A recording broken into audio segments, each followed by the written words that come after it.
wabarakatuh. Al-Fatihah ila ruhi Sayyidina wa Habibina wa Syafi'ina Rasulillah Sayyidina Muhammad ibn Abdullah sallallahu alaihi wa ala alihi wa ashabihi wa azwajihi wa dhurriyyatihi anna Allah yu'ali darajatihim fil jannah wa yanfa'una bi asrarihim wa anwarihim wa ulumihim wa nafahatihim wa barakatihim fid dini wa dunya wal akhirah.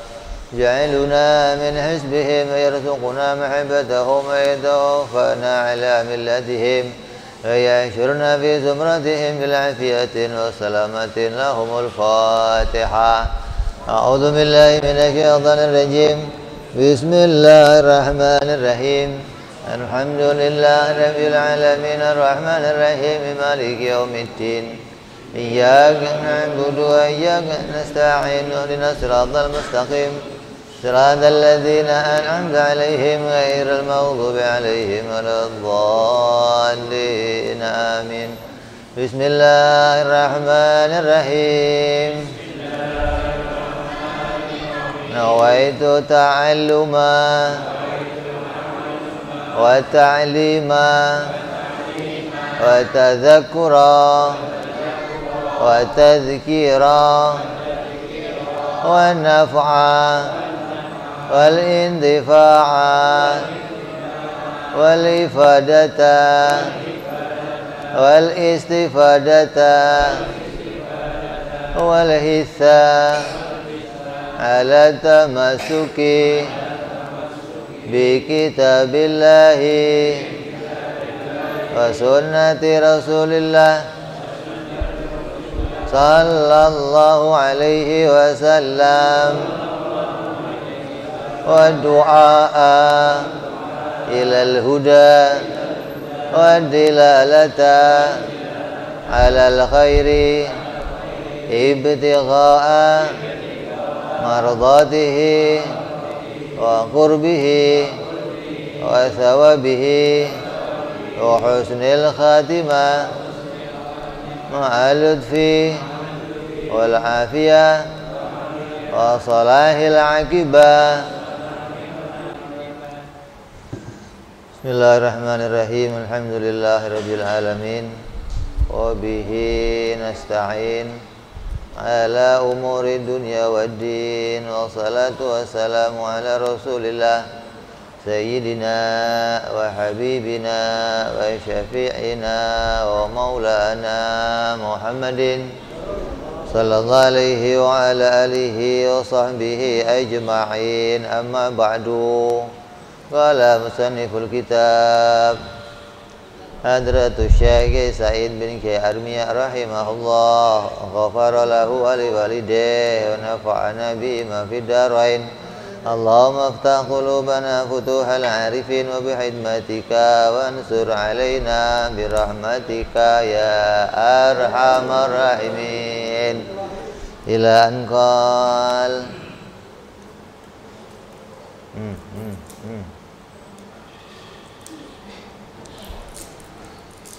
masuk dalam pembahasan jaiz. Yang kemarin sudah kita bahas pengertian jaiz dan dalilnya jaiz bagi Allah Subhanahu wa ta'ala.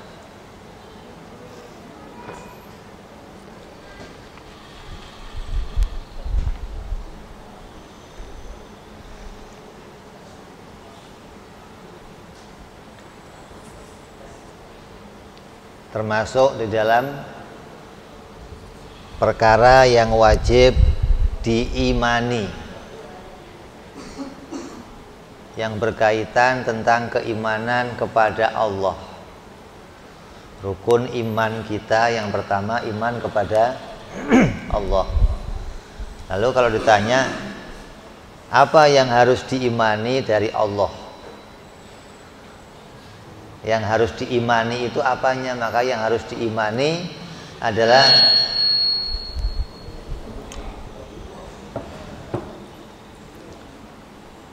segala sifat yang wajib, segala sifat yang mustahil, dan yang jaiz. Yang diimani 3 perkara ini. Kita iman Allah, sifat-sifat Allah yang wajib yang jumlahnya 20. Kita iman sifat-sifat Allah yang mustahil yang jumlahnya 20. Kita juga iman pada perkara jaiz bagi Allah. 3 inilah yang kita imani, yang isinya semuanya ada 50. Semua isinya 50. Kenapa 50? Dari perkara yang jaiz itu ada 1. Jaiz bagi Allah ada 1. Dari 1 itu ada 10 yang harus kita imani. Maka jumlahnya kalau mau dijumlah dengan yang wajib dan mustahil, maka semua totalnya berjumlah 50 akidah, 50 mu'taqad yang berkaitan tentang keimanan kita kepada Allah Subhanahu wa ta'ala. Nah, yang wajib apa saja, jumlahnya ada 20, satu persatu sudah kita bicarakan. Yang mustahil juga ada 20, sudah kita bicarakan. Dan yang jaiz ada 1 juga sudah kita bicarakan, yaitu Allah menciptakan alam atau Allah tidak menciptakan alam, maka itu perkara jaiz bagi Allah. Kemudian lanjut, ada 10 perkara yang harus kita imani yang masuk di dalam perkara jaiz. Yang pertama yang harus kita imani dalam perkara jaiz adalah annahu la yajibu alaihi ta'ala fi'lu syai'in minal mumkinat. Bahwa Allah itu tidak wajib menciptakan sesuatu. Kan tadi sudah kita bicarakan, menciptakan alam ini hukumnya apa? Hukumnya apa? Jaiz. Allah boleh bikin alam, Allah boleh pula tidak bikin alam. Maka yang harus kita imani yang berkaitan tentang jaiz ini apa? Yang pertama, wajib Allah itu tidak wajib menciptakan alam.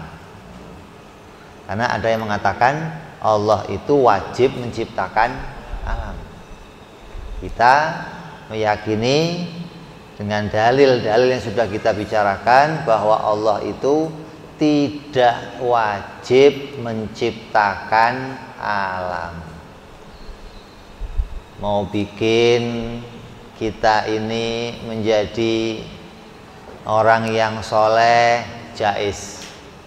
Allah mau bikin kita jadi orang yang bodoh, boleh. Allah mau bikin kita jadi orang miskin, boleh. Allah mau bikin dunia ini terjadi bencana, boleh. Allah mau bikin ada virus bertebaran, boleh. Ini hukumnya tidak wajib. Jadi bikin apa saja yang diciptakan Allah di jagat raya ini, yang sudah muncul atau yang belum muncul, itu semuanya bagi Allah tidak wajib. Ini iman ini. Kamu harus iman wah, yang menciptakan alam ini itu hanya Allah. Ya, menciptakan alam boleh, tidak menciptakan alam juga boleh. Lalu setelah kamu tahu menciptakan Allah itu boleh menciptakan, Allah boleh nggak menciptakan alam, terus apa yang kita harus imani dari hal itu? Bahwa kita harus iman yang pertama, Allah tidak wajib menciptakannya. Maka kamu dengan kamu tahu ini, kamu tidak akan memaksakan kehendak. Kamu tidak akan memaksakan kemauan kamu. Allah harus bikin ini. Kan saya sudah minta, saya sudah doa, kenapa kok nggak dikasih-kasih? Maka yang demikian nggak akan ada di hatinya orang mukmin ketika dia mengimani Allah itu tidak wajib menjadikan sesuatu. Kata Allah, ud'uni astajib lakum, minta kamu kepadaku. Maka kamu minta kepada Allah. Apa saja yang kamu inginkan, minta. Kenapa? Karena kamu tahu Allah itu jaiz. Bikin apa-apa, sesuatu hukumnya jaiz. Karena kamu tahu, minta. Nah setelah minta, Allah tidak wajib menciptakannya. Itu keimanan kita pertama. Kalau kamu nggak mengimani ini, maka nanti kamu protes. Kenapa saya sudah doa nggak dikabulkan? Kenapa saya sudah wirid ini nggak dikabulkan? Kenapa saya sudah kerja begini nggak dinaikkan pangkat? Kenapa ini sudah saya kerjakan masih begini saja? Karena kamu tahu Allah itu pencipta, tapi kamu nggak mengimani Allah tidak wajib menciptakan sesuatu. Jadi setelah kamu tahu Allah itu pencipta, Allah boleh bikin alam, Allah boleh tidak bikin alam, Allah mau bikin hujan boleh, nggak bikin hujan. Kamu tahu itu, maka yang pertama harus kamu imani yang masuk dalam perkara jaiz apa? Allah tidak wajib menciptakan sesuatu. Kalau besok kita itu masih hidup, maka itu karunia Allah. Maka Allah masih merahmati kita. Allah masih memanjangkan usia kita. Allah masih memberi kita kesempatan untuk ibadah kepada Allah. Kita diberi kesempatan untuk beramal soleh, bukan kewajiban. Allah tidak wajib besok menghidupkan kita, nggak wajib. Makanya dalam riwayat yang kemarin kita ceritakan tentang bagaimana riwayatnya malaikat Israel alaihis salam. Malaikat Israel itu pernah ditanya sama Allah, Israel, kamu kalau nyabut nyawa itu bagaimana keadaannya? Kan yang tugas nyabut nyawa siapa? Malaikat Israel. Allah nanya, kamu kalau nyabut nyawa itu pas nyabut itu keadaan kamu gimana? Senyum, apa sedih, apa takut, apa gimana keadaan kamu? Ya kadang senyum, kadang sedih, nggak mesti juga ya Allah keadaannya. Coba kalau pas sedih itu yang bagaimana? Kalau pas senang ya gimana?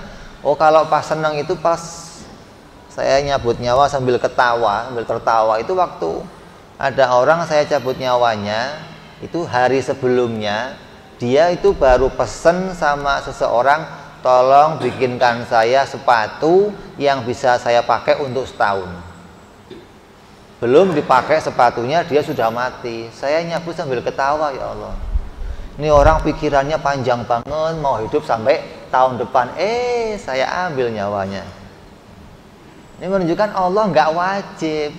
Oh saya kan sudah pesen sepatu untuk setahun, berarti Allah harus menghidupkan saya untuk setahun. Ya nggak harus. Saya sudah bikin rumah, maka Allah harus bikin saya menempati rumah itu sampai nanti. Ya nggak harus. Banyak orang baru kawin mati. Ada? Belum ngapa-ngapain? Ada? Makanya buru-buru kawin daripada ada baru naik jabatan mati, ada baru lulus ujian mati, ada baru lahir mati. Ini menunjukkan Allah tidak wajib menciptakan sesuatu. Jadi kalau kamu bisa mengimani ini, maka ini keimanan pertama yang masuk dalam perkara jaiz bagi Allah. Lawannya apa? Lawannya apa? Mustahil Allah itu wajib menciptakan sesuatu. Kalau ada yang mengatakan Allah itu ya harus memasukkan saya ke dalam surga. Ada yang mengatakan begitu. Kalau ada orang sudah sholat, maka Allah harus memasukkannya ke dalam surga. Ini tidak sesuai dengan keimanan kita. Kita mengimani bahwa Allah itu tidak wajib menjadikan sesuatu, hingga orang-orang yang ibadah itu tidak wajib dimasukkan ke dalam surga. Makanya Nabi SAW pernah bersabda di hadapan sahabat-sahabatnya, tidak satu pun di antara kalian masuk surga karena amal kalian. Kata Nabi, tidak satu pun di antara kalian, berarti nggak ada sama sekali. Kalau tidak satu pun berarti tidak ada sama sekali di antara kalian yang akan masuk surga karena amal kalian. Kenapa? Allah tidak wajib menjadikan orang itu masuk surga karena amalnya.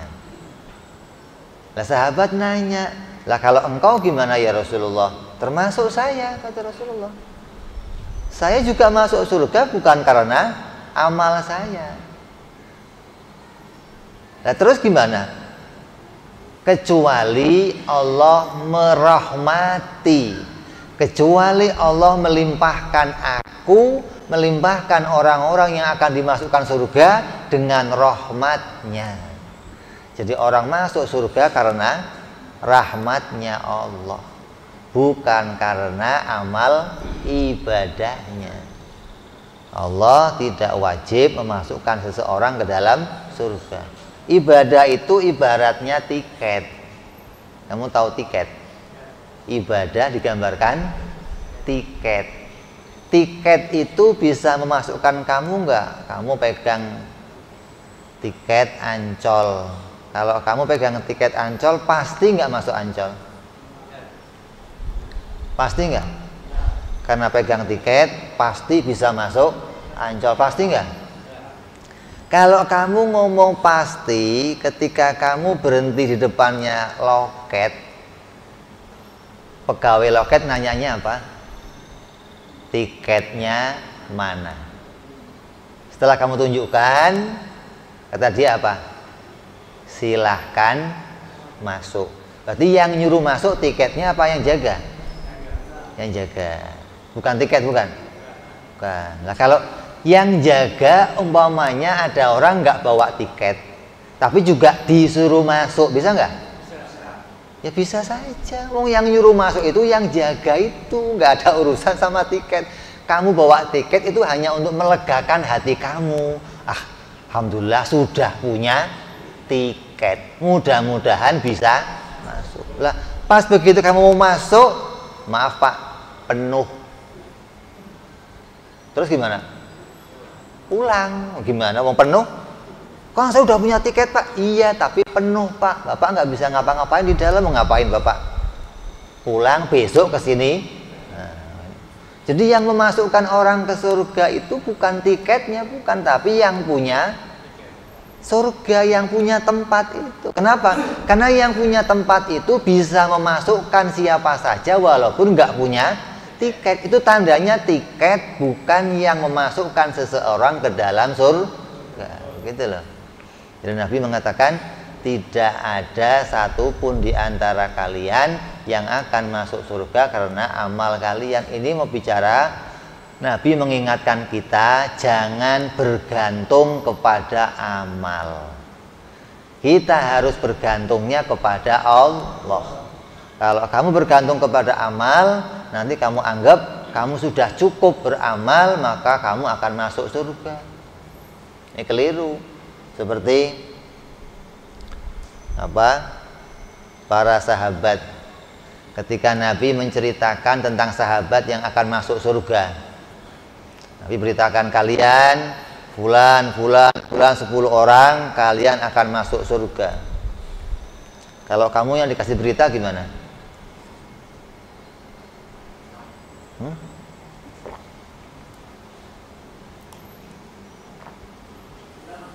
Kalau kamu yang dikasih berita gimana? Masih mau sholat? Udah cukup lah. Hah? Mau ngapain lagi sholat? Saya surga Rasul, kamu surga. Alhamdulillah. pulang tidur, ngapain lagi udah calon surga. Tapi sahabat itu nggak begitu sikapnya. Ketika Nabi memberitakan kalian akan masuk surga, maka kata mereka apa?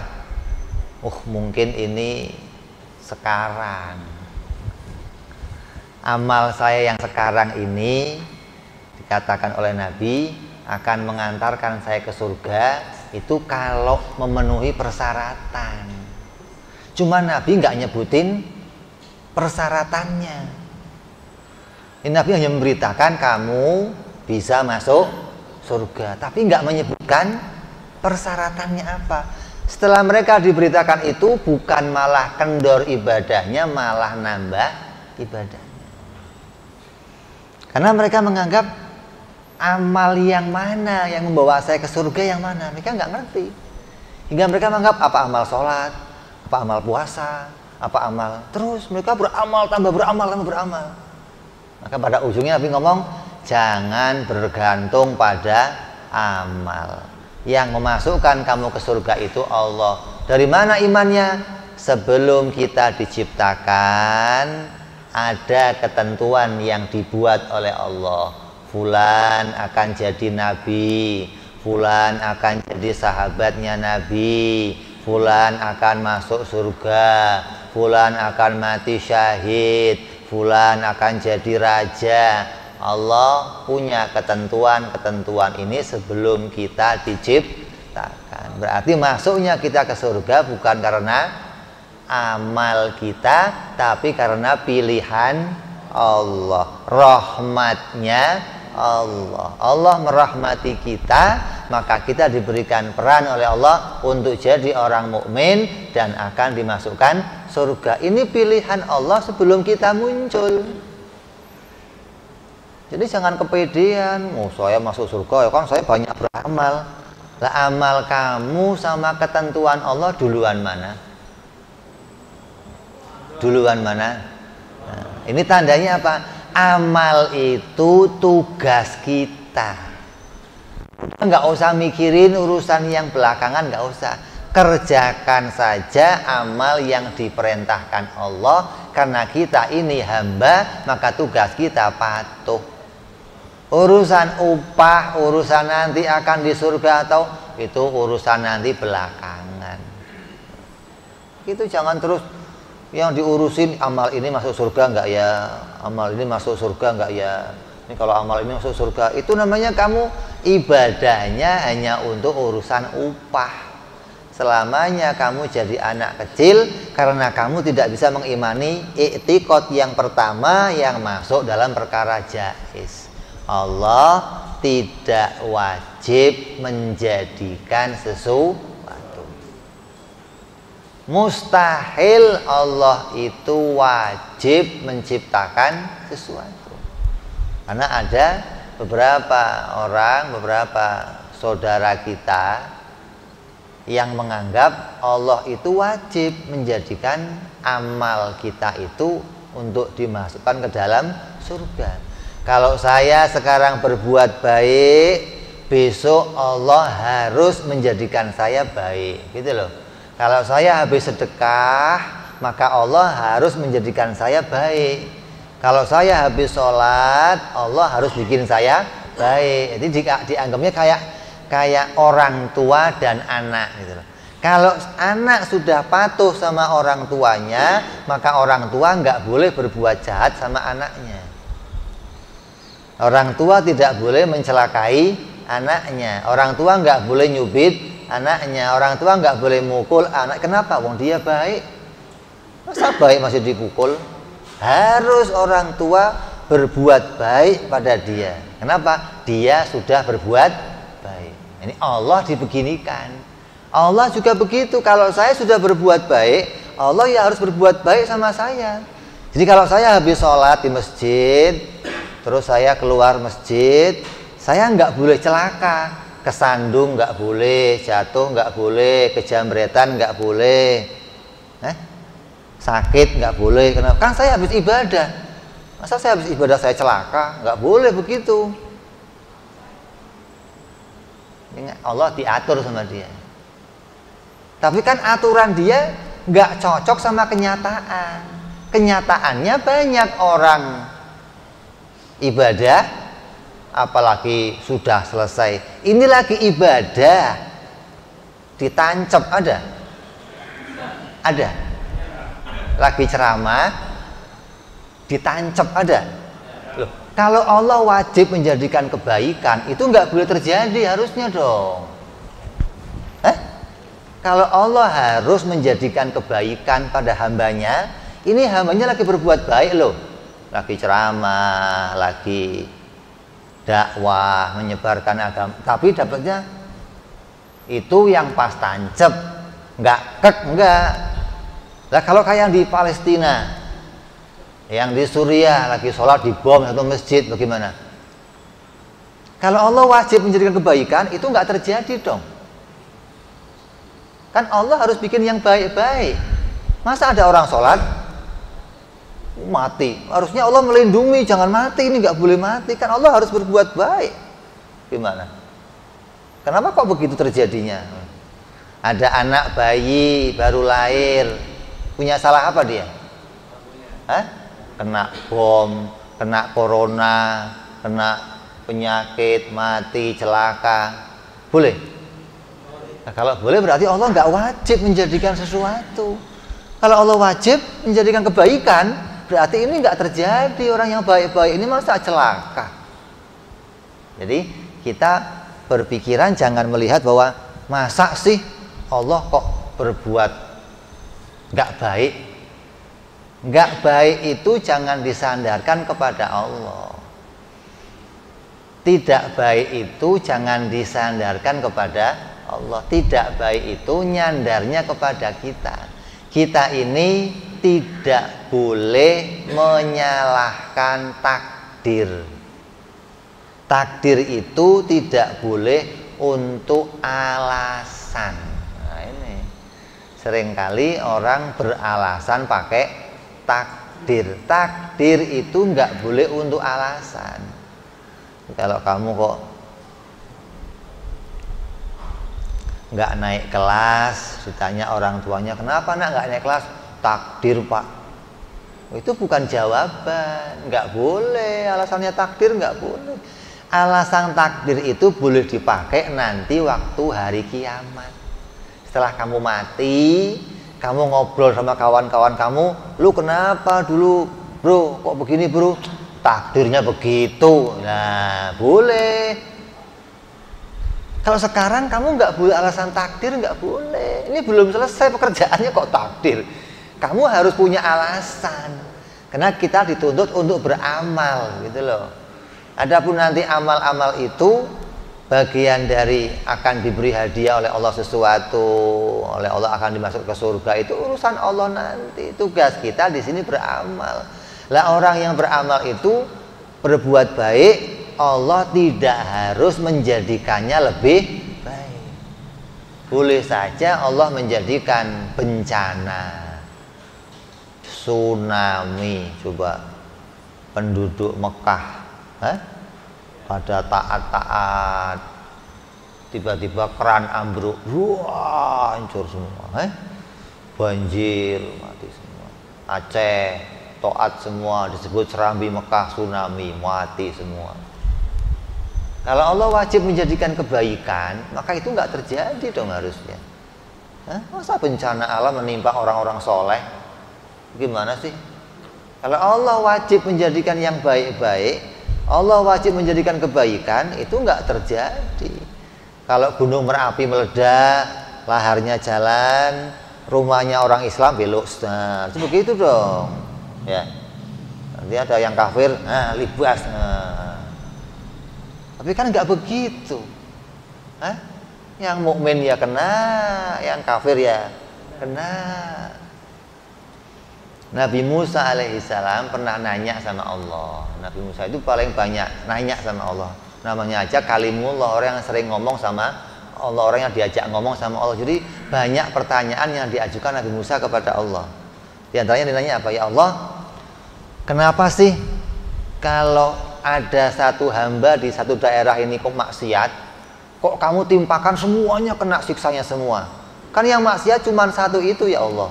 Kenapa kok yang lain juga kena dampaknya? Mestinya kan nggak begitu ya Allah. Kalau satu yang maksiat, ya satu aja yang kena, jangan semuanya kena imbasnya semua. Oleh Allah nggak dijawab. Nabi Musa diem aja, orang nggak dijawab, masa mau maksa mau ngomong, diem. Dan begitu Nabi Musa mengerjakan satu hal yang lain, ketika dia lagi duduk di satu tempat, tiba-tiba kakinya digigit semut. Mak cekit gitu, wah sampai kesini sakitnya nyet begitu. Dilihat semutnya, dipukul, dimatiin, dicari sarangnya, diobrak-abrik sama dia. Satu sarang hancur semua di situ. Gemes dia, semut gigit sampai aduh sakitnya begini. Selesai diobrak-abrik, firman Allah turun, Musa, yang gigit kan cuma satu semutnya. Kok sarangnya semua kamu obrak-abrik, kenapa Musa? Jawabnya apa Musa? Ya itu ya Allah begitu. Oh nyindir ya Allah gitu. Nyindir. Itu jawabannya begitu kata Musa. Kata Nabi Musa, ini jawaban dari Allah begini ini. Artinya kalau satu orang itu berbuat maksiat, itu boleh saja Allah timpakan semuanya kena. Kenapa? Lah kamu kok nggak bisa ngingetin orang satu ini yang lain? Kenapa kamu nggak ngingetin dia? Kenapa kamu nggak nolongin dia untuk nggak maksiat? Kenapa kamu nggak cegah dia? Kenapa kok terjadi maksiat di tengah-tengah kamu yang nggak maksiat? Kena semua kamu. Mau ngomong apa kamu? Gitu loh. Jadi boleh saja Allah menjadikan itu. Makanya kalau ya Zainuddin ngomong apa? Zainuddin MZ kalau ceramah dulu, kalau ada orang mabuk ngomong, mabuk terserah saya dong. Uang-uang saya, minuman-minuman saya, yang minum saya, urusan apa sama ente? Kata Zainuddin apa? Kalau mabuknya urusan kamu, telernya urusan kamu, duitnya urusan kamu. Tapi karena kamu di sini minumnya, kalau celaka, gua juga ikut celaka, bro. Nah, itu maksudnya. Jadi celaka mereka, kita mencegah orang itu maksiat bukan karena usil, bukan. Kalau Allah turunkan bencana, nggak kamu doang yang kena, semuanya kena, begitu loh. Pokoknya ada FPI suka bergerak ke sono kemari, ada orang-orang yang senang majelis taklimnya jalan ke sekitarnya di lingkungan ini, biar apa? Biar aman, nggak ada maksiat. Kalau nggak ada maksiat gimana? Harapannya nggak diturunkan bencana, begitu loh. Kan boleh saja kan? Tapi kan nggak mewajibkan. Kita berharap Allah itu boleh bikin bencana, boleh nggak bikin bencana. Maka turunnya bencana itu nggak bisa kita cegah, karena itu adalah haknya Allah. Allah boleh saja menjadikannya kapan saja dan di mana saja. Kira-kira zaman Nabi itu ada virus nggak? Ada wabah nggak? Ada. Jangan dikira di zaman Nabi nggak ada wabah. Nabi selagi pada kaum Bani Sa'ad itu nggak dikembalikan langsung ke Mekah, karena tempo hari di Mekah ada wabah, hingga Nabi ditahan dulu di sana sampai wabah ini hilang, baru Nabi dikembalikan ke kota Mekah. Artinya wabah itu terjadi di mana saja yang Allah kehendaki, sama siapa saja yang Allah kehendaki. Kenapa? Karena Allah itu kalau menciptakan sesuatu, ma khalaqta hadza batila. Allah kalau bikin sesuatu itu nggak pernah sia-sia. Ada hamba lagi ceramah ditancep, itu nggak akan sia-sia, ada hikmah yang besar yang Allah. Ada orang lagi sholat di masjid dibom. Sayyid Ramadan Al-Buti Asy-Syahid rahimahullah meninggal waktu ngajar tafsir di masjidnya, dibom, mati semua. Ini ada apa ini? Ada hikmah yang Allah jadikan. Sayyidina Umar lagi sholat, tancap mati. Sayyidina Utsman lagi ngaji, tancap mati. Sayyidina Ali lagi sholat, pukul mati. Ada apa ini kok begini? Ada hikmah. Kita harus bisa melihat Allah tidak wajib menjadikan sesuatu kebaikan, nggak wajib gitu loh. Kebaikan itu nggak harus diciptakan oleh Allah. Allah boleh saja bikin apa saja yang Allah kehendaki. Karena setiap yang Allah bikin pasti mengandung nilai hikmah. Tidak mungkin yang Allah bikin itu sia-sia. Allah bikin bencana sama hambanya, ngapain? Ada hamba yang mau diangkat derajatnya oleh Allah. Nah, kalau sabar ditambahkan kemuliaan. Ada dua orang, satu petani yang soleh, satu lagi tukang jual es yang soleh. Yang satu minta turun hujan, yang satu minta jangan turun hujan. Dua-duanya soleh. Yang dikabulkan yang mana? Hah?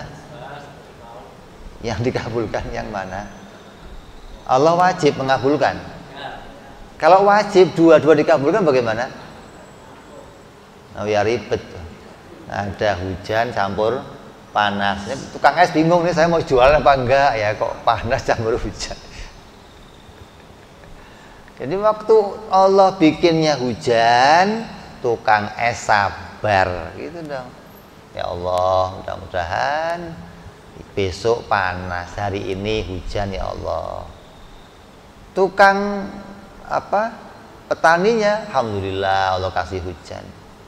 Nanti sebaliknya waktu Allah bikin panas, tukang es syukur, alhamdulillah ya Allah, panas hari ini ya Allah, keluar dia. Padahal keluar juga panas kadang nggak laku dagangannya, nggak mesti laku. Panas pasti laku, enggak, pas giliran masuk kampung, sekampung sakit gigi semua, mana yang mau beli? Atau sekampung corona semua, isolasi mandiri, mana ada yang mau beli?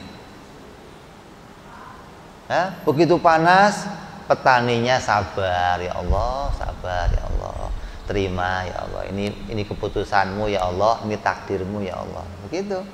Jadi apapun yang diciptakan oleh Allah itu pasti mengandung nilai hikmah, dan Allah tidak wajib menjadikan kebaikan. Allah boleh-boleh saja menjadikan kebaikan. Ini iman yang pertama.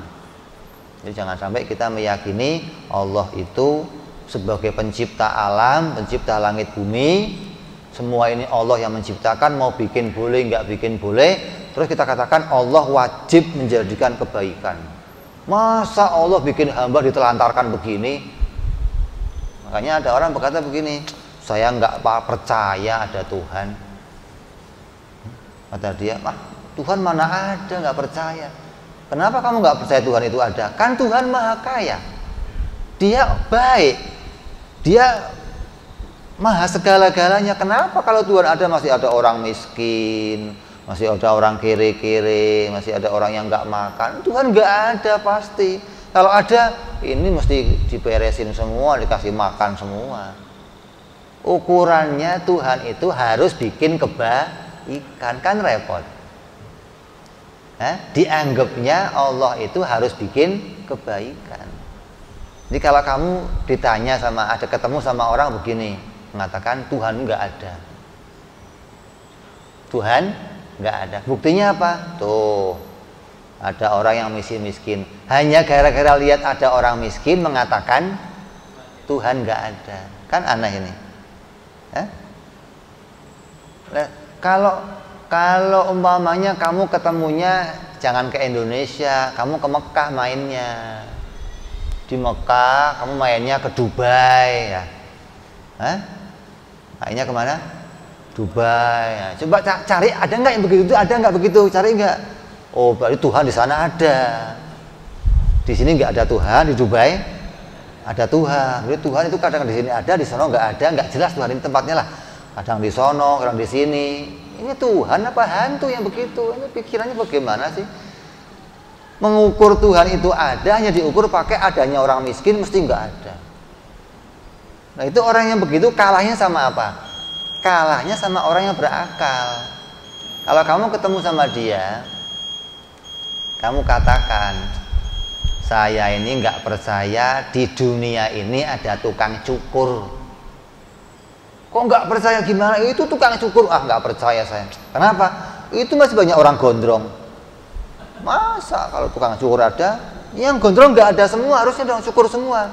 Loh, bukan salah tukang cukurnya, dianya nggak mau ke tukang cukur, jadi ya nggak bisa dicukur. Nah, ya begitu juga Allah. Kamu otak kamu bagaimana sih?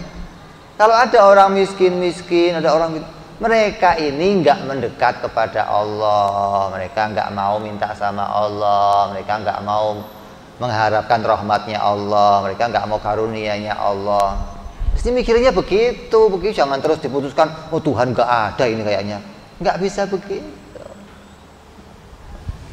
Kalau kata Imam Asy'arani, Imam Asy'arawi dari Mufti Mesir, kata dia apa? Kalau di daerah kamu itu masih ada orang miskin, itu berarti ada orang kaya yang ngerampok uangnya orang miskin itu.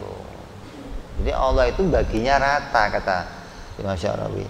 Hanya saja dititipkan ke fulan, titipannya nggak nyampe, potong di tengah jalan, disunat tengah jalan. Mending kalau patahnya patah separuh, ini patah kering habis nggak disampaikan sama sekali, kan selesai. Jadi kita wajib mengimani yang pertama dari perkara jaiz, kita iman Allah itu tidak wajib menjadikan sesuatu kebaikan. Jadi kalau kita kok suatu saat kok ditimpa musibah, ditimpa celaka, jangan ngomong dosa apa saya ya Allah, kenapa kok begini ya Allah, kok dosa apa? Emang kalau orang mau dibikin celaka harus punya dosa dulu gitu? Kalau nggak punya dosa nggak bisa dibikin celaka. Nanti bayi-bayi nggak boleh celaka dong. Nanti Nabi nggak boleh celaka dong. Mereka nggak punya salah, mereka hambanya Allah yang taat. Kenapa Nabi juga celaka? Ada Nabi yang dibunuh, ada Nabi yang kena pisau, ada Nabi yang sampai giginya patah, ada Nabi yang terluka. Loh, Nabi kan nggak berdosa, kenapa kok begitu? Kalau sampai kita meyakini Allah itu wajib menjadikan kebaikan, ya begini dampaknya. Kamu nanti akan melihat sesuatu itu nggak cocok sama keyakinan kamu, dan kamu akan bingung nanti, loh, kok begini ya Tuhan ya? Bukan kok begini Tuhan, kamu salah meyakini tentang Allah, salah mengimani tentang Allah. Makanya iman kepada Allah harus ngaji, jangan kira-kira. Iman itu nggak bisa nyontoh, nggak bisa. Ustadz Priyo punya iman, yakin nggak? Yakin. Nah kamu jamaknya mau nyontoh, pokoknya saya mau ibadah, iman saya mau kayak Ustadz Priyo, nggak bisa, nggak kelihatan imannya. Kalau cara sholatnya mau kamu tiru bisa, gerakannya bagaimana, berapa lama berdirinya, berapa lama rukuknya, berapa lama sujudnya, bisa kamu tiru. Kalau imannya, ya nggak bisa. Iman kepada Allahnya, Ustadz Priyo kamu iman sama Allah, iman. Lah isi imannya apa? Ya kamu harus tahu ini. Kalau kamu nggak ngerti, kamu akan salah mengimani Allah. Lah ulama membuat susunan, gitu loh. Di zaman Nabi susunan ini nggak ada, tapi sahabat Nabi langsung diajarkan keimanannya oleh Rasulullah Shallallahu Alaihi Wasallam. Di zamannya para ulama barulah dibikin mata pelajaran apa yang harus diimani tentang Allah. Kenapa muncul mata pelajaran ini? Karena banyak orang yang imannya salah. Kalau dari dulu sampai sekarang imannya orang benar, nggak bakal keluar buku tentang cara iman yang benar, nggak akan. Gara-gara ada yang ngerjain dengan cara salah, maka ulama bikin buku panduan biar imannya benar. Nah, jadi buku ini dibikin oleh para ulama agar iman kamu tidak mengikuti caranya orang-orang yang mengimani Allah itu pencipta alam, tapi Allah itu wajib menciptakan kebaikan. Allah itu kalau sama hamba yang muslim harus baik. Masa Allah nggak berbuat baik? Kenapa? Kalau Allah berbuat buruk, berarti Allah itu buruk. Nah, ini aneh ini. Alasannya Allah itu harus berbuat baik. Kalau Allah berbuat buruk, Allah juga buruk. Contoh, Allah bikin orang maksiat zina, Allah bikin orang minum arak, Allah bikin banjir, Allah bikin bencana alam. Berarti Allah juga jelek. Membikin orang jadi orang jelek, itu dia juga ikut jelek. Ini pemikiran aneh ini. Membikin itu pekerjaannya Allah. Baik dan jelek itu pekerjaannya kita. Jangan dibalik ini. Baik dan buruk itu yang diciptakan oleh Allah. Kalau Allah itu menciptakan, penciptanya. Jadi nggak kena baik, nggak kena buruk, mestinya begitu. Baik dan buruk itu diciptakan oleh Allah. Jadi jangan terus kamu, oh kalau Allah bikin baik, Allah juga baik. Kalau Allah bikin buruk, Allah buruk. Oh enggak sesuai dengan pemikiran yang normal, enggak sesuai. Baik dan buruk itu diciptakan, maka Allahnya itu mestinya enggak kena baik, enggak kena buruk. Masa ada Allah baik, ada Allah buruk, bagaimana sih? Kayak contoh begini. Ini contoh. Dalang itu menerbangkan Gatot Kaca. Atau sutradara lah. Sutradara bikin film Superman. Ya, ada ya film ya? Terus Superman-nya diterbangkan. Berarti dibikin terbang. Gatot Kaca sama dalang dibikin terbang. Nah, saya nanya, terbang itu pekerjaannya siapa? Terbang itu pekerjaannya siapa? Superman apa sutradara? Gatot Kaca apa dalang? Hah? Oh, dalangnya terbang. Hah? Lah saya nanya, terbang itu pekerjaannya siapa? Yang terbang siapa? Lah berarti saya tanya, terbang itu pekerjaannya siapa? Superman loh yang terbang. Superman kok pekerjaannya Gatot Kaca? Gimana sih? Kalau yang bikin Superman terbang beda lagi nih. Yang bikin Superman terbang ikut terbang nggak, saya tanya? Berarti sutradara terbang nggak? Yang terbang siapa? Lah begitu mestinya dong. Masa terbang itu ya kerjaan sutradara, Bib? Lah kalau terbang kerjaan sutradara, lah kerjaan Superman ngapain? Hah? Gimana sih? Dalang atau sutradara itu menerbangkan Superman. Lah sutradara ikut terbang nggak? Enggak, begitu loh. Allah bikin kebaikan, Allah bikin keburukan, jangan disangkut pautkan dong. Allahnya nggak ikut buruk, enggak. Allah nggak ikut baik, enggak. Begitu loh. Yang dibikin baik buruk itu kita. Jadi yang kena baik buruk kita, begitu loh. Allah bikin monyet, Allah bikin kotoran hewan, itu baik nggak? Perkara jelek, perkara buruk. Tapi itu dibikin sama Allah. Jangan ngomong, masa sih Allah Tuhan yang baik bikin kotoran. Lah kalau nggak dibikin Allah, yang bikin siapa ini? Jangan terus kalau Allah bikin buruk, Allahnya jadi ikut buruk. Ini nggak cocok. Makanya rukun iman kita itu diantaranya ada baik dan buruk itu diciptakan oleh Allah. Wajib iman, takdir baik dan takdir buruk datang dari Allah. Maka dari mana kita iman takdir baik dan buruk bisa kita iman, dari mana? Kenapa kok sebagian orang nggak bisa iman? Karena nggak iman ini. Nggak iman kalau Allah itu tidak wajib menjadikan kebaikan, gitu loh. Allah tidak wajib menjadikan sesuatu.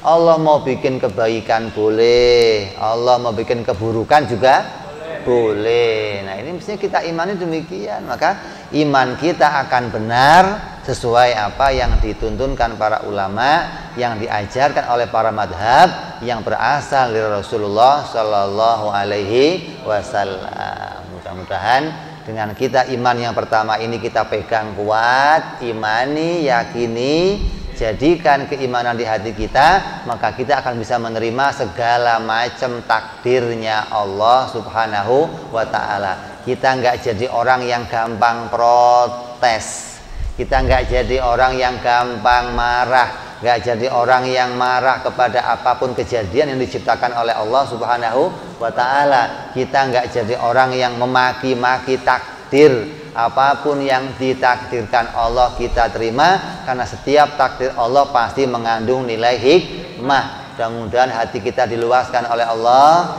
dikuatkan oleh Allah, diterangkan oleh Allah, dijadikan hati yang iman dengan benar, iman dengan baik. Hati kita diberi keselamatan oleh Allah, keluarga kita, anak-anak kita, saudara kita, dan semuanya orang-orang muslim, dan semua mudah-mudahan kita semua Allah jadikan punya iman yang seperti ini sampai pada hari kematian kita. Allah kuatkan iman kita nggak goncang-goncang dan bisa kita bawa sampai mati insya Allah. Amin ya rabbal alamin. Insya Allah besok kita bahas berarti iman pada perkara jaiz yang kedua insya Allah. Wallahu a'lam bishawab. Ila hadratin nabi al-fatihah. A'udzu billahi minasyaitonir rajim.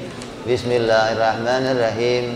Alhamdulillahirabbil alamin arrahmanir rahim maliki yaumiddin. Iyyaka na'budu wa iyyaka nasta'in ihdinas siratal mustaqim. Siratal ladzina an'amta 'alaihim ghairil maghdubi 'alaihim waladdallin. Amin.